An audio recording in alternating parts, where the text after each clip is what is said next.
আপনাদের সকলকে আমি একটি বিনীত অনুরোধ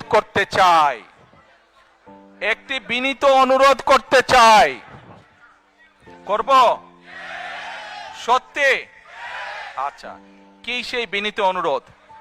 প্রিয় ভাই বোনেরা, আপনাদের সাথে আমি 18 বছর ছিলাম। বিভিন্ন সময়ে বিভিন্ন অনুষ্ঠানে অনেক মানুষের সাথে দেখা হয়েছে। আপনাদের সাথে বহু স্মৃতি আমার রয়ে গিয়েছে। আপনাদের সাথে বহু দুঃখ কষ্ট আমি শেয়ার করেছি।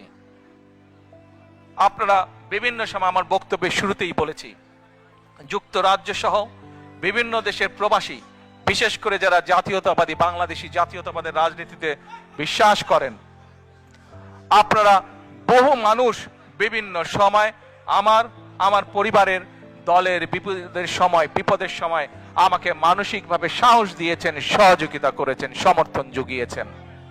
আজকে বিশেষ করে লন্ডনে যারা আছেন, বিশেষ করে তোমরা যারা ইয়াং আছো, ছবি তোলার জন্য পাগল হয়ে যাচ্ছ, প্রত্যেকের কাছে আমার একটি অনুরোধ, 25 তারিখে ইনশাআল্লাহ আপনাদের দয়া আল্লাহর রহমতে আমি দেশে ফিরে যাব। কিন্তু এখানে উপস্থিত, এই ঘরে উপস্থিত প্রত্যেকটি মানুষের কাছে আমার অনুরোধ, দয়া করে কেউ আপনারা এয়ারপোর্টে সেদিন যাবেন না। দয়া করে কেউ আপনারা এয়ারপোর্টে যাবেন না আপনারা। কারণ এয়ারপোর্টে গেলে একটি হট্টগোল তৈরি হবে এবং মানুষ জানবে যে এরা সব বাংলাদেশি, এবং দেশের সুনাম নষ্ট হবে, দলের সুনাম নষ্ট হবে।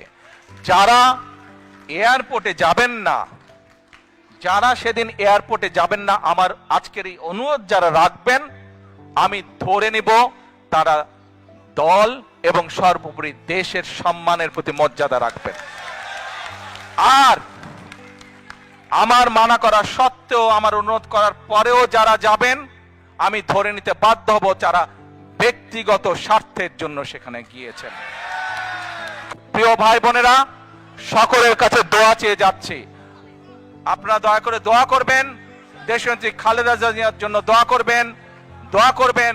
আপনাদের সামনে যে পরিকল্পনা তুলে ধরেছি, আল্লাহ যাতে আমাকে তৌফিক দেন দেশ এবং দেশের মানুষের জন্য সেই কাজগুলো যাতে সম্পূর্ণ করতে পারি। আল্লাহ হাফেজ। বাংলাদেশ জিন্দাবাদ, বাংলাদেশ জাতীয়তাবাদী দল জিন্দাবাদ। আসসালামু আলাইকুম।